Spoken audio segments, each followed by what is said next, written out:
Certaines personnes ne parlent plus vraiment d'amour, pas parce qu'elles n'y croient plus, mais parce qu'elles y ont trop cru. Elles ont aimé sincèrement, elles ont donné sans calculer, elles ont espéré longtemps, parfois trop longtemps. Et un jour, quelque chose s'est brisé, pas de façon spectaculaire, pas avec des cris ou des larmes visibles, mais lentement, intérieurement. Si vous avez trop souffert en amour, vous avez probablement développé des traits que peu de gens comprennent, des traits silencieux, profonds et souvent mal interprétés. Voici 5 caractéristiques que l'on retrouve très fréquemment chez ceux dont le cœur a été trop souvent mis à l'épreuve. 1. Vous ressentez toujours intensément, mais vous ne vous autorisez plus à vous exposer. Contrairement aux apparences, vous n'êtes pas devenu froid ou indifférent. Vous ressentez toujours l'attachement, le manque, l'émotion, parfois même avec plus d'intensité qu'avant. La différence, c'est que vous avez appris à ne plus tout montrer. Vous cachez ce qui vous touche, vous contrôlez vos réactions, vous retenez ce que vous ressentez vraiment. Parce que vous savez maintenant que montrer son cœur trop tôt peut coûter très cher. Ce n'est pas un manque de sensibilité, c'est une barrière construite après avoir trop saigné émotionnellement. 2. Vous analysez les comportements bien plus que les paroles.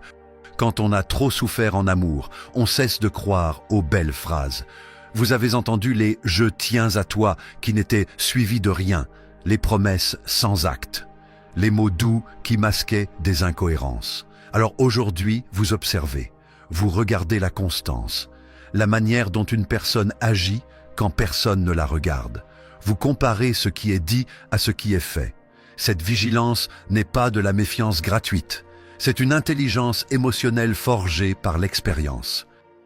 3e, vous avez peur de vous attacher, mais encore plus de vous attacher à la mauvaise personne.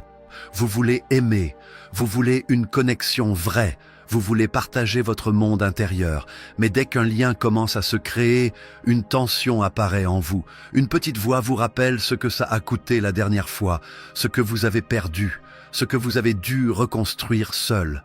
Alors, vous avancez lentement, parfois trop lentement aux yeux des autres. Mais ce n'est pas un jeu, c'est votre manière de survivre émotionnellement. 4e, vous êtes devenu beaucoup plus sélectif dans ce que vous donnez. Avant, vous donniez tout, votre temps, votre attention, votre énergie émotionnelle. Aujourd'hui, vous donnez moins, mais mieux. Vous ne vous investissez plus dans des relations floues. Vous ne courez plus après ceux qui hésitent. Vous ne vous sacrifiez plus pour être aimé. Ce n'est pas de l'égoïsme, c'est une maturité affective. Vous avez compris que l'amour ne doit pas être une lutte permanente pour exister dans le cœur de quelqu'un.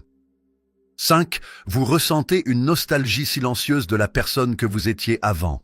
Il y a parfois un regret discret, pas forcément de la personne aimée, mais de votre innocence, de votre spontanéité, de votre capacité à aimer sans peur, sans calcul, sans retenue.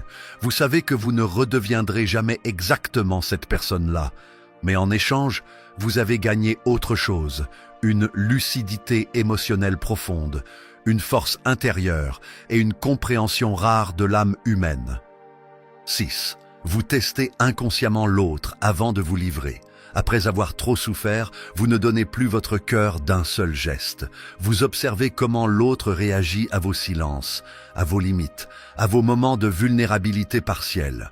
Vous laissez parfois une distance s'installer volontairement, non pas pour manipuler, mais pour voir si la personne reste ou disparaît. Vous regardez si elle respecte votre rythme, si elle cherche à vous comprendre plutôt qu'à vous forcer, si elle reste présente quand vous ne donnez pas tout de suite. Ce mécanisme est souvent inconscient. C'est votre cœur qui cherche une preuve de sécurité avant de s'ouvrir à nouveau. Car vous savez désormais une chose essentielle. Ceux qui méritent votre amour ne fuient pas face à la prudence, ils la comprennent. Retenez ceci, mes amis, si vous avez trop souffert en amour, vous n'êtes pas brisé, vous êtes transformé, vos silences ne sont pas du vide, vos barrières ne sont pas de la froideur, votre prudence n'est pas une faiblesse. Elle est la preuve que vous avez aimé sincèrement dans un monde qui ne protège pas toujours les cœurs sincères. Un jour, quelqu'un ne vous demandera pas de baisser vos défenses trop vite. Quelqu'un respectera votre rythme. Quelqu'un comprendra que votre lenteur est une loyauté rare. Et ce jour-là, aimer ne sera plus une douleur à anticiper, mais un endroit sûr où enfin se reposer.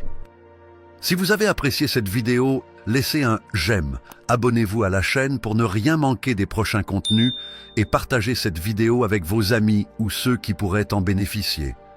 Je compte sur vous pour soutenir la chaîne et faire en sorte que ces idées arrivent à un maximum de personnes. Merci de m'avoir suivi jusqu'ici et à très bientôt pour de nouvelles vidéos.